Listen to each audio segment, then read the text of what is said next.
Hello everyone, welcome back to Fundrise Finance. In today's video, I want to go over the dividends I received across all my investment portfolios for the month of March 2022. I want to see if the overall dividends received have grown nicely when compared over the previous quarter and also over the previous year.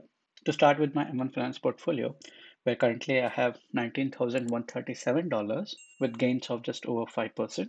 Here, when I set the activity to just dividends and the time frame for March 2022, we can see I have almost 3 pages worth of dividends over here. To start from March 1st of Black Hills and Enbridge, here we can see a dividend deduction of 57 cents because Enbridge is a Canadian company. So there is some sort of a transaction that gets deducted. And we have the covered call ETFs, which always give me higher dividends. Third month of every quarter has always been my highest dividend paying month, wherein not only I get dividends from the covered call ETFs, which pay me monthly, but also most of the companies in the M1 Finance portfolio pay me dividends in the third month, which is March, June, September, and December. So we can see almost all the companies here paying me small but growing dividends, and my ETFs also paying towards the end of the month. What you see here are not only the covered call ETFs, but also the individual sector ETFs that I have in this portfolio. I keep a track of all my investments in individual portfolio trackers, like we see here for my M1 Finance. Overall, for the month of March, I had received $81.53 as the dividends, so which is much more than what I received in third month of previous quarter, which was just under $70. And if I compare this March of 2022 with March of 2021, when I had just started my month finance portfolio, so you can see it's a big difference.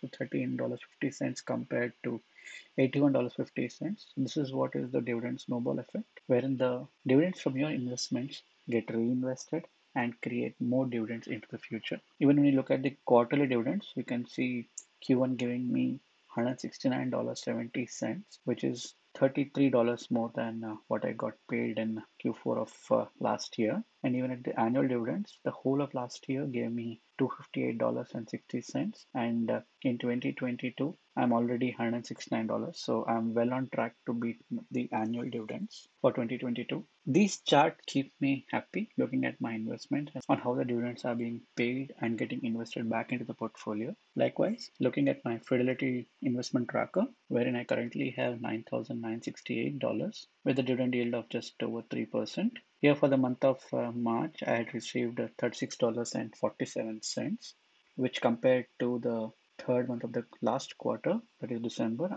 it's almost $7 more than that. And when compared to exactly a year ago, it is much bigger because last March I had received just over $3. So compare that to 36.47, it's like a huge difference. Even when I compare quarter over quarter, in this quarter I received $81 almost, and when comparing that to the previous quarter, that was just over $62. So it's a good increase. And when you look at the annual dividends, the whole of last year paid me $104, whereas here just in Q1 itself, I'm well on track to beat it fair and square. There's almost $81 just for Q1 compared to the whole last year for 2021. Coming to my stash portfolio, wherein currently I have just under $7,000. Here the dividend yield is much less, just 0.7% almost. Here for the month of March, I had received $19.53, which compared to March of last year, wherein I had just under $6. So it's a big difference. And when you look at a quarterly comparison, this Q1 had given me $22.69, which is much bigger than Q1 of last year when I just had $10.12. And when I compare this with the Q4 of last year, we can see then it was $52.43. The reason why Q4 values are much higher comparatively is many of the ETFs I have in this portfolio pay me dividends which are in the month of December. So typically when that happens, my Q4 numbers are always higher compared to Q1, Q2, and Q3. So it's not correct to actually compare quarter over quarter here, at least Q1 compared to Q4.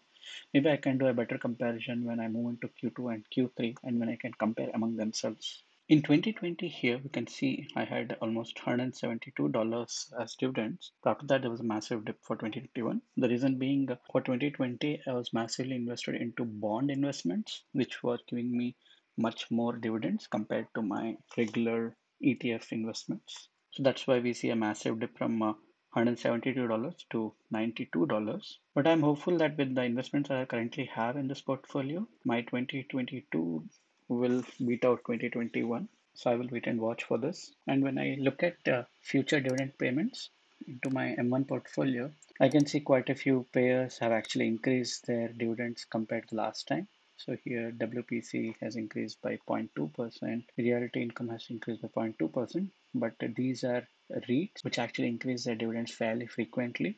So it's not yearly over. Realty Income increases its dividends every quarter. WP Carry increases it, I think, every 2 quarters. So though the percentage increase is less, but the frequency is higher. Comcast will be paying me by the end of the month, and it has increased by 7.5%. Cisco will be paying again by end of the month, and it has increased by 2.6%. Actually, Watsco has increased it by 12%, and it will be paying me by end of the month.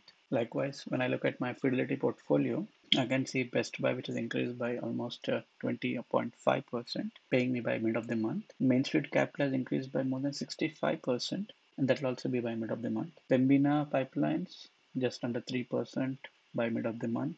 Then I have American Tar increasing by 16.5%. That will be paying me by end of the month. Toronto Dominion, I expected much more from this one. It's below 1%, but it increases every quarter. So overall, the percentage should be higher. It will be paying by end of the month. Overall, these dividend charts are really good to look at. You can see your dividends increasing over time, and that is what is dividend growth investing. Hope you liked this quick video wherein I shared the dividends that I received in the month of March. Until we meet in the next video, let's try as much as possible to be financially healthy. See ya. Bye.